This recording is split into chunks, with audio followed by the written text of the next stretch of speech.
আসসালামু আলাইকুম পারফিউম লাভার পিপল, কী খবর আপনাদের? আশা করছি আপনারা সকলেই ভালো আছেন। অ্যারোমালার চ্যানেলে আপনাদেরকে আরও একবার স্বাগতম। আজকে পারফিউম নিয়ে কিছু আলোচনা হবে। আপনারা যারা পারফিউম কমিউনিটিতে আছেন বা পারফিউম ভালোবাসেন বা পারফিউম কন্টেন্ট অনেক দেখেন, তারা হয়তো অনেকেই জয় আমিন ভাইকে চিনে থাকবেন। তো আজ থেকে প্রায় 3-4 বছর আগে আমি জয় আমিন ভাইয়ের ভিডিও খুবই দেখতাম, এখনও দেখা হয়। তো তখন দেখতাম যে জয় আমিন ভাই তার দু একটা ভিডিও এরকম দিচ্ছে যে পারফিউম ডিসকাশন। তো তখন হয়তো এই ডিসকাশনের গুরুত্ব বা মাহাত্ম্য বুঝে আসতো না। তো আমি ওই ডিসকাশনটাই আজকে করবো আপনাদের সাথে, যে পারফিউম কেন জরুরি, পারফিউম কেন লাগানো দরকার, বা পারফিউম নিয়ে আমার এক্সপিরিয়েন্স, কিছু পারফিউম স্টোরি ইত্যাদি যাবতীয় বিষয় নিয়ে একটু আলোচনা হবে। তো পারফিউম কন্টেন্ট যারা পছন্দ করেন তারা সাথে থাকতে পারেন। বরাবরের মতনই আমি আছি আপনাদের ল্যাড মুয়াজ, আর আপনারা দেখছেন অ্যারোমা ল্যাড। তো চলুন শুরু করা যাক।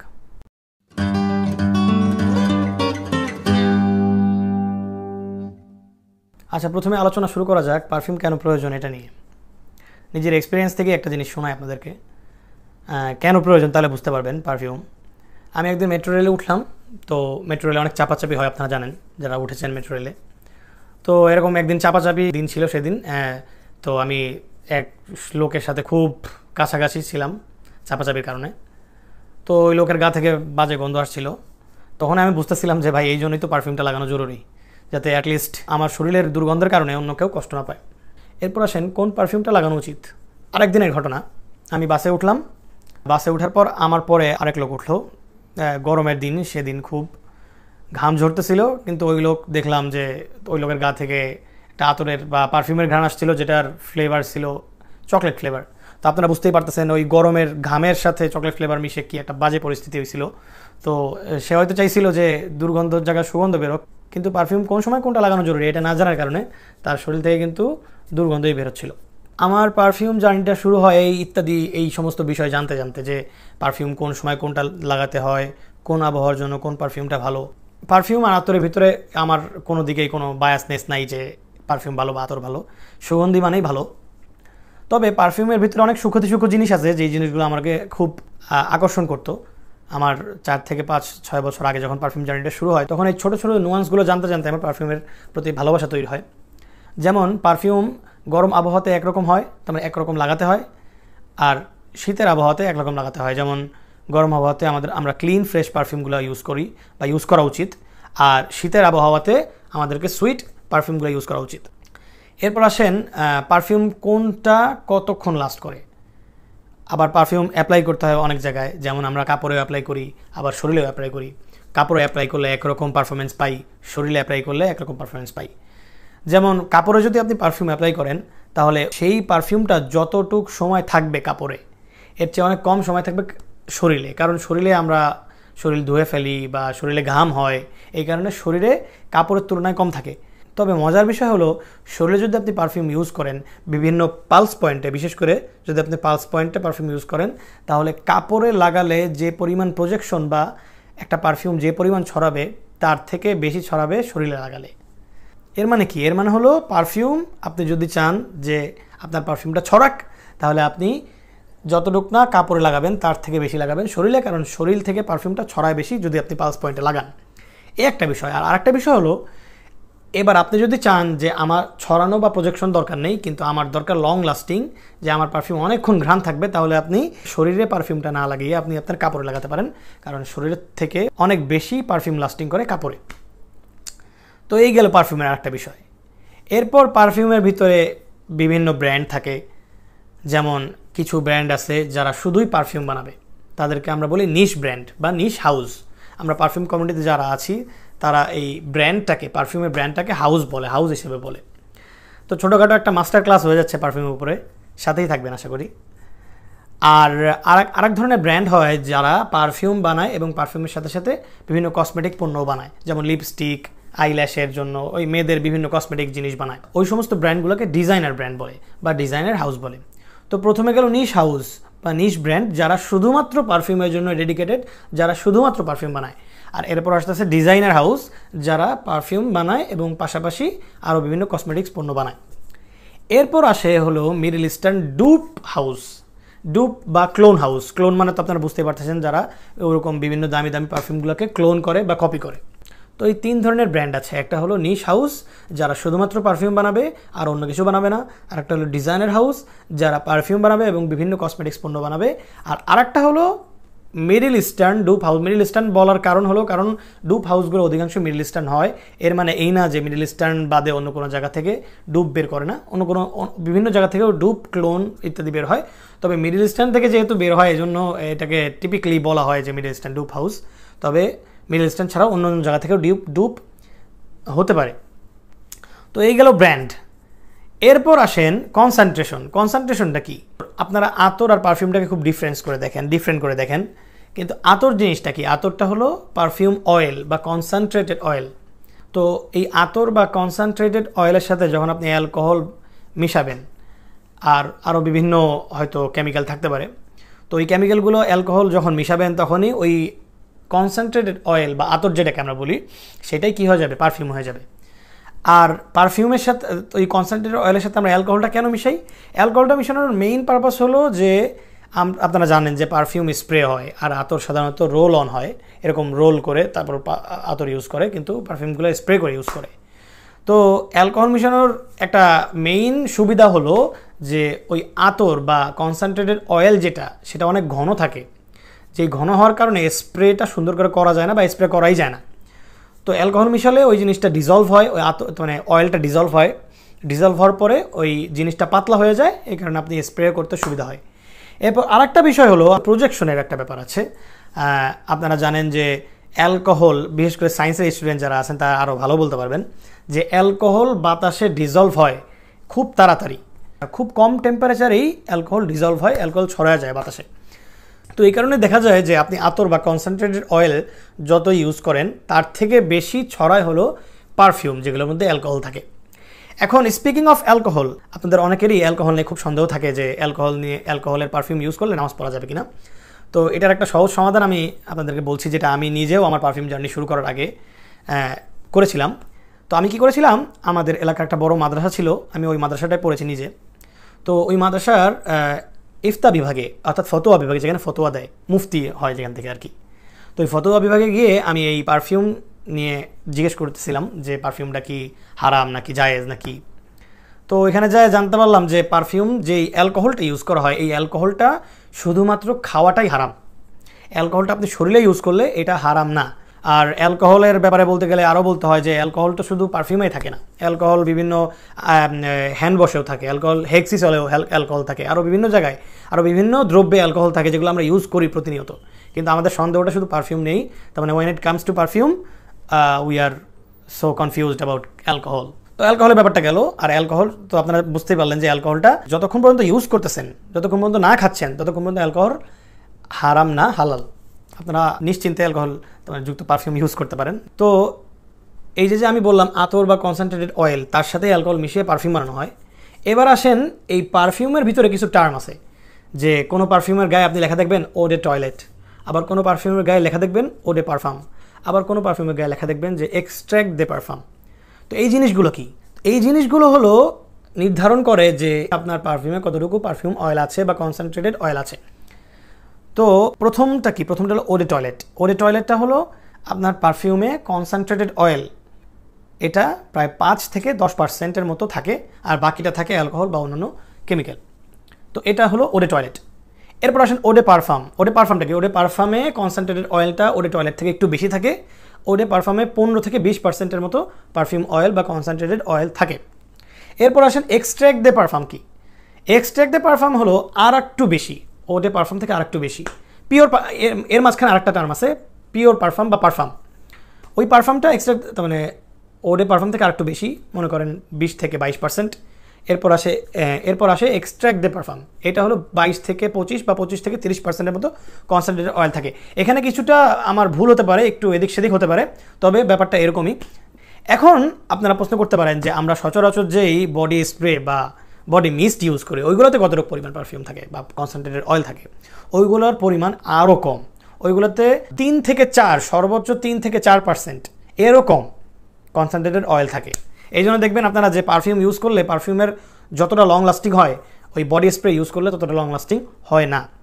এর মেইন রিজন হলো ওই পারফিউমে কনসেন্ট্রেটেড অয়েলটা বেশি থাকে আর আপনাদের প্রতিদিনের ইউজ করা বডি মিস্টে কনসেন্ট্রেটেড অয়েলটা কম থাকে। তাহলে এখন প্রশ্ন আসবে যে তার মানে কি ওডে টয়লেটের পারফরমেন্স ওডে পারফর্ম থেকে কম? অবশ্যই কম, যেহেতু ওডে টয়লেটে কনসেন্ট্রেটেড অয়েল থেকে 5 থেকে 10%, এই জন্য ওডে পারফর্মের তুলনায় ওডে টয়লেট কম পারফরমেন্স করে, অর্থাৎ লং লাস্টিং কম হয়। এরপরে আছে ওডে পারফর্মটা আরেকটু লং লাস্টিং বেশি হয়, এক্সট্রাকটিভ পারফর্মটা আরও লং লাস্টিং বেশি হয়। তো এই কয়েকটা বিষয় হলো পারফিউমের সাথে রিলেটেড কিছু বিষয়। আমার পারফিউমের জার্নিটা শুরু হয়েছিল মূলত এভাবেই, যে এরকম ছোটোখাটো জিনিস জানতে জানতে, ক্ষুদ্র ক্ষুদ্র ডিপ জিনিসগুলো জানতে জানতে আস্তে আস্তে এরকম পারফিউমের নেশায় পড়ে যাই বা প্রেমে পড়ে যাই, যেটাই বলেন। তো এখান থেকে আমার পারফিউম জার্নিটা শুরু। আচ্ছা, আমি জয়ন ভাইয়ের কথা বলছিলাম। রিসেন্টলি আপনারা হয়তো পারফিউম কমিউনিটিতে যারা আছেন তারা হয়তো দেখেছেন যে চলতি এর ফেসবুক পেজে এবং ইউটিউব চ্যানেলে জয়ামিন ভাইকে নিয়ে একটা কি বলবো এটাকে, একটা রিপোর্ট তৈরি করেছিল, তারা একটা ভিডিও তৈরি করেছিল। তো ওই ভিডিওটা আমি দেখেছিলাম। ভিডিওতে জয়ামিন ভাই বলছিল যে প্রত্যেকটা পারফিউম এক একটা স্টোরি বলে। তো ওই জিনিসগুলো আমারও ফিল হয়। যেমন আমার যতগুলো পারফিউম আছে আমার কালেকশনে, ছোটো কালেকশনে, তো আমার কালেকশনের প্রত্যেকটা পারফিউম, প্রত্যেকটা বলবো না, তো মানে যেই কয়েকটা পারফিউমে আমি কমপ্লিমেন্ট পেয়েছি, প্রত্যেকটা পারফিউমে এক একটা করে স্টোরি। জয়ামিন ভাই আরও বলছিল যে তার পাশ দিয়ে কোনো মানুষ হেঁটে যাচ্ছে এবং তার শরীর দিয়ে খুব ভালো ঘ্রাণ বেরোচ্ছে, তো জয়ামিন ভাই তাকে জিজ্ঞেস করতেন যে তিনি কোন পারফিউমটা ইউজ করেছেন। আমার লাইফেও সেম এক্সপিরিয়েন্স অনেক আছে। যেমন আমি একটা সিম্পল উদাহরণ দিই। আমি প্রায় আজ থেকে আরও 3-4 বছর আগে একদিন বাসে উঠলাম। আমি বাসে ওঠার পর বাসের গেটের পাশের সিটে আমি বসলাম। তো কিছুক্ষণ পরে ওই বাসটায় আমার সিটের পাশের সিটে আরেকটা ভাই উঠলো। তো ওই ভাই বাসে ওঠার সাথে সাথে একটা সুন্দর ঘ্রাণ বেরোচ্ছিল। তো আমি যখন বুঝতে পারলাম যে এই ঘ্রাণটা এই ভাইয়ের কাছ থেকেই বেরোচ্ছে, তখন মনে মনে চিন্তা করলাম যে কীভাবে অ্যাপ্রোচ করা যায় ভাইকে। তো ওই ভাইয়ের কাছ থেকে শেষ পর্যন্ত ভাই নামার আগে সালাম দিয়ে ভাইয়ের সাথে একটু পরিচিত হলাম। পরিচিত হয়ে জিজ্ঞেস করলাম যে ভাই আপনি কোন পারফিউম বা কোন আতরটা ইউজ করলেন। তো ভাই আমাকে ওই পারফিউম না, মূলত ওইটা একটা আতর, ওই আতরটার নাম বলছিল। ওই আতরটা পরে আমি নিজে যে কালেক্ট করছি, কিনছি। আতরটা এখন শেষ হয়ে গেছে। দেখেন এই যে এটা হলো আনওয়াইমের পোলো এক্সোটিকা, হয়তো আপনারা দেখতে পাচ্ছেন না ক্লিয়ারলি। তো এই পারফিউমটাও হলো ওই জয়ামিন ভাইয়ের ওই স্টোরির মতো আমার কাছে আর কি। এরকম আরও কিছু পারফিউম আছে আমার কাছে, যেগুলো আমি বিভিন্ন এনকাউন্টার হয়েছে মানুষের সাথে, তার কাছ থেকে আমি জিজ্ঞেস করে জেনে নিচ্ছি যে পারফিউমটা কী ছিল। পারফিউম নিয়ে একটা মজার বিষয় হলো যে পারফিউম গ্রো করে। আচ্ছা, এই জিনিসটা একটু সহজ আপনাদেরকে বোঝাই। আপনারা যারা পারফিউম গেমে আছেন অনেকদিন যাবত, তারা অবশ্যই বুঝে গেছেন যে পারফিউম গ্রো করা মানে কি। তবে যারা বুঝেননি তাদের জন্য বলতেছি যে এরকম হতে পারে যে আপনি একটা পারফিউম কিনেছেন, কিন্তু পারফিউমটা আপনার ইনিশিয়ালি বা প্রথমে আপনার পারফিউমটার ঘ্রাণ ভালো লাগে নাই, কিন্তু ওই পারফিউমটা আপনি রেখে দিয়েছেন বা 1-2 দিন ইউজ করতেছেন, ভালো লাগে নাই, তারপরও একদিন দেখা যাবে আপনার ওই পারফিউমটা আপনার ভিতরে গ্রো করছে, মানে আপনার শেষে যায় ওই পারফিউমটা ভালো লাগবে। যেমন আমার নিজস্ব এক্সপিরিয়েন্স থেকে একটা বলি। যেমন আমি পারফিউম জার্নির শুরুতে, আপনারা জানেন আমার আগের ভিডিও যারা দেখেছেন তারা হয়তো জানেন যে আমি পারফিউম জার্নি শুরু করতাম, খুব ডিকেন কিনতাম। প্রায় 1-1.5 বছর পরে যায় আমি আমার ফার্স্ট বোতল কিনি পারফিউমের। আমার পারফিউমের ফার্স্ট বোতলটা ছিল ক্যালভিন ক্লাইন হাউসের সিকে শক। এটাই ছিল আমার জীবনের ফার্স্ট কোনো বোতল পারফিউমের কিনা। এর আগে যত কিনেছি সব ছিল ডিকেন্ট। তো বলছিলাম পারফিউম গ্রো করে এই কথাটা। তো আমি একটা ডিকেন্ট কিনেছিলাম মশিনো হাউসের টয় বয় একটা পারফিউম, আপনারা জানেন, আমি দিয়ে দিচ্ছি। তো মশিনো টয় বয়ের ডিকেন্টটা আমি যখন কিনলাম তখন আমার ফার্স্ট ইমপ্রেশন এই যে ডিকেন্টটা, জুস শেষ কিন্তু ডিকেন্টটা রয়ে গেছে আমার শেলফে। তো এইগুলো হলো নস্টালজিয়া। তো এই ডিকেন্টটা যখন আমি কিনলাম, ফার্স্ট স্মেল যখন করলাম তো এই পারফিউমটা, তখন আমার একটু ভালো লাগে নাই। কিন্তু আস্তে আস্তে এই পারফিউমটা আমার ভিতরে এতটা গ্রো করছে যে আমি এখন নিয়ত করতেছি যে এই পারফিউমটার ফুল বোতল আমি ফুল প্রেজেন্টেশন কিনে ফেলবো। এই পারফিউমটা আমাকে এতটা ফ্যাসিনেট করতেছে এখন বর্তমানে, তার মানে গ্রো করার পরে আর কি। অথচ প্রথমে যখন কিনলাম পারফিউমটা আমার কাছে একটু ভালো লাগে নাই। তো পারফিউম ভিতরে ভিতরে গ্রো করে, এই জিনিসটা পারফিউমের একটা মজার জিনিস, খুব ফ্যাসিনেটিং জিনিস এই জিনিসটা।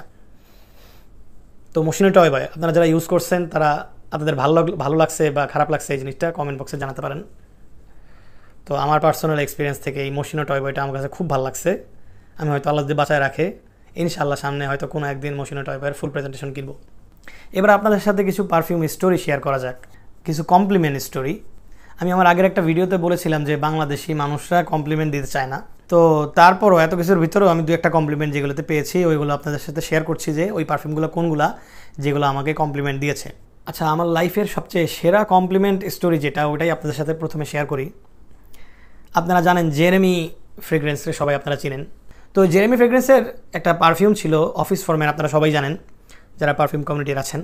তো অফিস ফর ম্যানের ডিকেন্ট আমি কিনেছিলাম, এই যে সেই ডিকেন্টটা এখন পুরোপুরি শেষ। তো এই ডিকেন্টটা আমি কিনেছিলাম, তা আমি আমার অ্যাডমিশনের সময়কালে আমি ইউসিসিতে পড়তাম, ইউসিসি কোচিং সেন্টার। তো ওই ইউসিসিতে একদিন ক্লাসে যাওয়ার আগে আমি এই অফিস ফর ম্যানটা একটু বেশি 6টা বা 7টা স্প্রে করে গিয়েছিলাম। তো ইনসেইন একটা কমপ্লিমেন্ট ছিল যেটা আমি কোনো সময় আশাও করিনি। তো ক্লাসে সেদিন যেতে একটু দেরি হয়েছিল আমার। তো ক্লাসে যখন ঢুকবো তখন দেখলাম যে ক্লাসে অলরেডি স্যার উপস্থিত। তো আমি ক্লাসে যখন ঢুকলাম তখন স্যার আমাকে ডাক দিয়ে বলল, মুয়াজ তুমি কি ইউজ করলা, এত সুন্দর ঘ্রাণ বেরোচ্ছে। আপনারা আমি জানি না বুঝতে পারছেন কি না, পুরো ক্লাসে স্টুডেন্ট, ছেলে স্টুডেন্ট মেয়ে স্টুডেন্ট সবাই ভরা। তো ওরকম একটা পরিস্থিতিতে স্যার আমাকে এরকম ডেকে এই পারফিউমটার নাম জিজ্ঞেস করে নাই, কিন্তু আমাকে কমপ্লিমেন্ট দিয়েছে যে ইউ স্মেল সো নাইস। তো ওই দিন সারাদিন আমার পুরা মেড মাই ডে টাইপের অবস্থা হয়েছিল। সারাদিন খুব মন খুশি, পড়ালেখা কী করছে সব মাথার উপর দিয়ে গেছে। সারাদিন চিন্তা করতেছিলাম যে এই পারফিউমটা কী কিনলাম, এই পারফিউমটার ফুল বোতল কিনা লাগবে। এটাই আমার লাইফের সেরা কমপ্লিমেন্ট, এরকম কমপ্লিমেন্ট আমি আর কোনো সময় পাই নাই। আচ্ছা, এরপরে আরেকটা কমপ্লিমেন্ট স্টোরি আমি শেয়ার করি আপনাদের সাথে, সব অ্যাডমিশনের টাইমের স্টোরি। তো আমি অ্যাডমিশনের সময় আমি পরীক্ষা দিয়েছিলাম চট্টগ্রাম ইউনিভার্সিটিতে। তো পরবর্তীতে যখন জাহাঙ্গীরনগর ইউনিভার্সিটিতে আমার চান্স হয়, তো চট্টগ্রাম ইউনিভার্সিটির ওই ভর্তিটা ক্যান্সেল করতে আমি চট্টগ্রামে গেলাম। তো ক্যান্সেল করে এসে আমার আস্তে আস্তে রাত হয়ে গেল। তো আমাদের এই ফ্ল্যাটের ছাদে একটা মসজিদ আছে, তো আমি এশার নামাজটা ছাদে পড়তে যাচ্ছিলাম। তো তখন ছাদে এক আন্টি, পরিচিত আন্টি আর কি, মানে প্রতিবেশী আন্টি, আমাকে দেখা ডাক দিল এমনি কথা বলার জন্য, মেবি যে কেমন আছো এই সমস্ত জিনিসপাতি জিজ্ঞেস করার জন্য। ওই আন্টির মেয়েও ছিল পাশে এবং আরেকটা মেয়ে ছিল। তো আমি নামাজ পড়তে যাব ওই অবস্থায় আন্টি আমাকে ডাক দিয়েছিল। তো আন্টিটাকে সারাত দিয়ে গেলাম, জিজ্ঞেস করলাম আন্টি কেমন আছেন এই সেই। তো ওই আন্টির মেয়ে আমাকে বলতেছিল, ভাইয়া আপনি কি লাগাইছেন, আপনার তো খুব সুন্দর ঘ্রাণ আসতেছে আপনার কাছ থেকে। তো ওই পারফিউমটা ছিল নান আদার দেন দিস, আল হারামাইন আল মাদিনা। আমি জানি না এখানে কোনো অ্যাডভার্টাইজমেন্ট হয়ে যাচ্ছে কিনা, আমি অ্যাডভার্টাইজমেন্ট করার জন্য আসিনি, তবে এটাই একটা সত্যি কমপ্লিমেন্ট স্টোরি। তো এরকম আরও কিছু কমপ্লিমেন্টের স্টোরি আছে যেগুলো সবগুলো এখন বলা হয়তো সম্ভব হবে না, এমনি ভিডিও অনেক লং হয়ে গিয়েছে। তবে আমি আর একটা পারফিউমের কথা বলতে চাই। রিসেন্টলি আমি একটা পারফিউমের গ্রুপে দেখলাম যে এক ভাই এরকম রিভিউ করতে যায়, বলতেছিল যে 2025-এ এসেও কি আপনারা বডি স্প্রে ইউজ করবেন, বডি স্প্রে ইউজ করা উচিত না 2025-এ এসে আপনারা পারফিউম ইউজ করেন। এখানে আরেকটা বিষয়, পারফিউম বায়াসনেস বলে একটা জিনিস আছে, আমার কাছে পার্সোনালি ফিল হয়, আমি জানি না আপনারা ফিল করেন কিনা। রিসেন্টলি আমার এক ফ্রেন্ড আমার বাসায় আসছিল, ও খুব পারফিউম প্রেমী, এবং আমি দাবি করতে পারি যে তার পারফিউমের প্রেমে পড়ার পিছনে আমার কিছুটা ইনফ্লুয়েন্স আছে। তো ওর পারফিউম জার্নিটা মেবি 1 বছর 1.5 বছর হবে, বা 1 বছর হ্যাঁ হবে। তো ও রিসেন্টলি আমার বাসায় আসলো আমার পারফিউমের স্নিফ করার জন্য। তো ও আমার পারফিউমগুলোর সাথে একটা ছবি তুললো, কিন্তু ও যখন ছবি তুললো তখন এই যে আপনারা এটাকে চিনেন ওয়াইল্ড স্টোন কোড স্টিল, তো এই জিনিসটাকে ও বললো যে এটা সরায় রাখো, আমি এটার সাথে ছবি তুলবো না। তো আমি এই কমেন্টের কারণে খুব কষ্ট পাইছিলাম, যদিও ওকে বলি নাই। যে অবশ্য এখানে আরও একটা বিষয় আছে যে এটা যেহেতু ও মনে করছে যে এটা যেহেতু বডি স্প্রে, আমি পারফিউমের সাথে ছবি তুলবো, তো বডি স্প্রেকে কেন নেব। তো আমার কাছে এই জিনিসটা ফিল হয় পার্সোনালি যে অনেকে হয়তো বোতলের কারণে বা বডি স্প্রের কারণে বা পারফিউম হওয়ার কারণে কিছুটা বায়াস হন যে পারফিউমই ভালো, বডি স্প্রে ভালো না, বা পারফিউমই ভালো, আতর ভালো না। কিন্তু আমার কাছে পার্সোনালি যেটা ফিল হয় যে সুগন্ধি, চাই সেটা বডি স্প্রে হোক, চাই সেটা বডি মিস্ট হোক, চাই সেটা পারফিউম হোক, চাই সেটা আতর বা কনসেন্ট্রেটেড অয়েল হোক। তো ওই যে বলছিলাম যে ওই পারফিউমের পেজে এক ভাই বলতেছিল যে 2025-এ এসেও কি আপনারা বডি স্প্রে ইউজ করবেন, আপনারা তো পারফিউম ইউজ করতে পারেন, ডিকেন কিনতে পারেন। ভাই একটা ডিকেন্ট 5 ml একটা ডিকেন যদি আপনি কিনেন, তাহলে 5 ml ডিকেন আপনি সর্বোচ্চ কয়দিন ইউজ করতে পারবেন? আপনি যদি প্রতিদিন ইউজার হন একটা পারফিউমের, আপনি কোনো সময় একটা মাস আপনি 5 ml এর ডিক্যানটা ইউজ করতে পারবেন না। আপনার 15-20 দিনে, 15-20 দিন তো বেশি বললাম, 10 দিনে হয়তো শেষ হয়ে যাবে বা 15 দিনে শেষ হয়ে যাবে। আর 10 ml ডিক্যান যদি কিনতে চান, ভালো পারফিউমের 10 ml ডিক্যান হবে 1200-1500 টাকা বা 800-900 টাকা। সেখানে যদি আপনারা ওইগুলো না কিনে এই ওয়াইল্ড স্টোন কোড সিরিজের স্টিল কিনতে পারেন, আমি বলবো যে এটা ফার মোর ওয়ার্থ দেন ডিক্যান্ট। আচ্ছা, এখানে আরেকটা বিষয় বলে রাখা ভালো, আপনারা আমার আগে ভিডিও যারা দেখেছেন তারা জানেন যে আমি সেন্ট প্রোফাইল গাই, অর্থাৎ আমার কাছে সেন্ট প্রোফাইলটা ভালো হলেই ভালো। আমার লংজিভিটি বা প্রজেকশন এত ম্যাটার করে না, পারফরমেন্স এত ম্যাটার করে না, পারফরমেন্স মডারেট লেভেলের হলেই হয়। এর মানে এই না যে আমি পারফরমেন্সকে গুরুত্ব দিই না, পারফরমেন্সকে অবশ্যই গুরুত্ব দিই, কারণ পারফরমেন্স ছাড়া আপনাকে মানুষ নোটিস করবে কীভাবে, এটা আরেকটা বিষয়। তবে আমার কাছে একটা পারফিউমের সবচেয়ে প্রথম দিক হলো পারফিউমটার সেন্ট প্রোফাইল বা সেন্ট ডিএনএ। যদি সেন্ট প্রোফাইল বা সেন্ট ডিএনএ ভালো হয় তাহলে ওটা আমার কাছে পাস হয়ে যায়। তো আমি বলছিলাম যে আমার কালেকশনের ভিতরে যতগুলো পারফিউম আছে সবগুলো পারফিউমের একটা পারফিউম বাদে সবগুলো পারফিউম থেকে এইটার সেন্ট ডিএনএটা আমার কাছে সবচেয়ে বেশি ভালো লাগে, এটা ইউজ করে আমি সবচেয়ে বেশি মজা পাই। যদিও এটার দাম অনেক কম, যদিও এটা পারফিউম না, সচরাচর যে পারফিউমগুলো আমরা ইউজ করি ওইটা না। তো বলতেছিলাম পারফিউম বায়াসনেসের কথা, অনেকে এইটা পারফিউম ধরবে না, ভাববে এটা বডি স্প্রে, এই জন্য এটাকে ক্যাটাগরির ভিতরে ফেলাবে না। কিন্তু আমার কাছে ওই বায়াসনেসটা আমার কাছে ভালো মনে হয় না। আমার কাছে মনে হয় সুগন্ধি যেটা ভালো সেটা ভালো, চাই সেটা আতর হোক, বডি স্প্রে হোক বা পারফিউম হোক। তো what I can say about this perfume is, no matter how big of a collector Allah make me in the future, I will keep buying this gem for the rest of my life. এতটুকু আমি এই পারফিউমটা সম্পর্কে বলতে পারি। আমি জানি না আপনারা অ্যাগ্রি করবেন কি না, আপনারা অ্যাগ্রি করেন বা না করেন এটা আমার কিছু যায় আসে না, এটা আমার পার্সোনাল ওপিনিয়ন। আর আপনারা যদি কেউ আগ্রহী হয়ে থাকেন এটা কিনে দেখতে পারেন, এটা অনেক সুন্দর। এটা হয়তো পারফিউমের মতো এতটা লং লাস্টিং না, তো আমার কাছে যেটা মনে হয় এটা একটা ডিসেন্ট পারফিউম, এটার পারফরমেন্সও ডিসেন্ট, আপনার এটার দামও অনেক কম, আমি 500 টাকা দিয়ে কিনেছি। তো আপনারা যারা বিগিনার পারফিউম কালেক্টিং শুরু করছেন, বিগিনার লেভেলের, আপনারা ওয়াইল্ড স্টোন কোড সিরিজ থেকে আপনাদের কালেকশন শুরু করতে পারেন। আচ্ছা, এবার পারফিউমের কিছু সাইড ইফেক্ট নিয়ে আলোচনা করা যাক। সাইড ইফেক্টটা মূলত good side effect, bad side effect না। আপনি পারফিউম কালেকশন শুরু করবেন, আস্তে আস্তে আপনার কালেকশন বাড়াতে হবে, এই ধান্দা থাকবে মাথায়, যেটা আমার ছিল। আর পারফিউম এর দাম অনেক বেশি, আপনারা যারা জানেন ডিকেন্টের প্রাইসই প্রায় 400-500 করে হয়ে থাকে সাধারণত। তো এরকম ডিকেন কিনতে আস্তে আস্তে বিভিন্ন পারফিউমের বোতল কিনতে অনেক টাকার প্রয়োজন পড়ে। দেখা গেছে আমার পারফিউম জার্নিটা এভাবে হয়েছিল যে আমার যত টাকা জমানো ছিল এই 5-6 বছর ধরে জমানো টাকাগুলো দিয়ে আমি পারফিউম কিনেছি নিজের টাকায়। আর বাসার পরিস্থিতি এমন যে পারফিউম যখন আমি নিজের টাকাও কিনি, আমার যখন পার্সেল আসে, আমি যখন অর্ডার দিই, তখন আনতে হয় লুকায়, কারণ আম্মু যদি জানতে পারে তাহলে আম্মু এটা নিয়ে আর এক বিশাল কাহিনী করবে। তো এই হলো বর্তমান অবস্থা। তো বলতেছিলাম পারফিউমের গুড সাইড ইফেক্ট নিয়ে আলোচনা। তো আমার কাছে পার্সোনালি ফিল হয় যে বর্তমান যুগের যে অবস্থা, যে সবাই হারাম রিলেশনশিপে জড়িত, তো আমার কাছে মনে হয় আপনারা যদি কেউ পারফিউমের প্রেমে পড়ে যান বা পারফিউম কালেকশনের প্রেমে পড়ে যান, তাহলে আপনাদের টাকা খরচ হতে থাকবে। আমার মনে হয় না আপনারা ওই হারাম রিলেশনশিপে টাকা খরচ করার টাইম পাবেন। আপনাদের টাইম বা মানি সবই এই পারফিউমের পিছনেই খরচ হয়ে যাবে। তো একটা বিষয়। আর আরেকটা বিষয় তো আপনারা জানেন যে আতর বা সুগন্ধি ইউজ করা সুন্নত। যেমন রাসূল সাল্লাল্লাহু আলাইহি ওয়াসাল্লামের একটা হাদিস আছে এরকম যে, ওয়া হুব্বিবা ইলাইয়া আন-নিসাউ ওয়াত তিবু ওয়া জুইলাত কুররাতু আইনি ফিস সালাতি।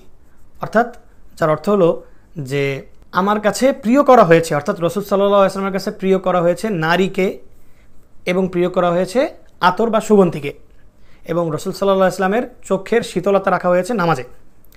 তো ওই পারফিউম বা সুগন্ধি ওই জিনিসটা হলো তাহলে রাসূল সাল্লাল্লাহু আলাইহি ওয়াসাল্লামের সুন্নত। তো আপনি যদি বলতেছিলাম ওই গুড সাইড ইফেক্টের কথা, যে আপনি যদি টাকা খরচও করতে থাকেন, আপনার দিন শেষে এই পারফিউম সুন্নতের পিছনেই টাকাটা খরচ হচ্ছে, যেটা আপনার কোনো হারাম কাজেও খরচ হতে পারত। তো এটা একটা ভালো সাইড ইফেক্ট পারফিউম কেনার, পারফিউম কালেকশনের। আর হাদিস যেটা বললাম ওইটার রেফারেন্স আমি ডিসক্রিপশন বক্সে দিয়ে দেবো, আপনারা দেখে নিতে পারবেন। আর আরেকটা বিষয় যেটা আমি বলতে চাচ্ছি এই ভিডিওতেও, আমি আমার আগের একটা ভিডিওতেও বলেছিলাম যে বাংলাদেশের যে আবহাওয়া, আমাদের এই আবহাওয়াতে পারফিউমের সাথে কোপ আপ করাটা খুব কঠিন। কারণ আপনি এরকম পরিস্থিতিটা এরকম হবে, যেটা আমার ইদানিং হচ্ছে বা হয়ে আসতেছে, যে পারফিউম দাম দিয়ে কিনলাম, অনেক জমানো টাকা দিয়ে কিনলাম। তো পারফিউম কেনার পর আমি যখন অ্যাপ্লাই করলাম এবং অ্যাপ্লাই করে দিন শেষে যখন আমি ওই বাসে যাই উঠলাম এবং ঘাম ঝরতে থাকলো আমার শরীর দিয়ে, তখন ওই পারফিউমগুলো আমি যখন নেকে ইউজ করি তখন সব ঘামের সাথে পারফিউমগুলো চলে যাবে। তো আমার মনে হয় না মানে কেউ যদি এরকম প্রতিদিন বাসে যাতায়াত করেন তাহলে সে এরকম কোনো কমপ্লিমেন্ট পাবেন বা ইউজ করেও মজা পাবেন। কারণ আপনি যখন দেখতেছেন যে আপনি খুব ঘামায় আছেন, তখন আপনার নিজের কাছেও মনে হবে যে এই ঘামের ভিতরে কিসের জন্য আমি পারফিউমটা ইউজ করলাম। তো এই ব্যাপারটাই আলোচনা করা ছিল। আমার মনে হয় আমি ভিডিওটা অনেক লম্বা করে ফেললাম। আমি জানি না আপনাদের যারা পারফিউম লাভার আছেন তাদের এই ভিডিওটা দেখে কিছুটাও আনন্দ লেগেছে কিনা। আমার এই ভিডিও বানানোর সার্থকতা তখনই হবে যখন আমার ভিডিওগুলো দেখে আমার অডিয়েন্সের মধ্যে কোনো অডিয়েন্স পারফিউমের প্রেমে পড়ে যায়। এটা আমার কাছে ফিল হয় যে যদি আমার কোনো অডিয়েন্স এরকম পারফিউমের প্রেমে পড়ে তাহলেই আমার এই ভিডিও বানানোর সার্থকতা। তো আমি আজকের ভিডিও অনেক লম্বা করে ফেললাম, এই জন্য আমি খুবই দুঃখিত। তো এখানে আমি শেষ করতে চাচ্ছি। সামনের অন্য কোনো ভিডিওতে আপনাদের সাথে দেখা হবে ইনশাআল্লাহ। সেই পর্যন্ত আসসালামু আলাইকুম।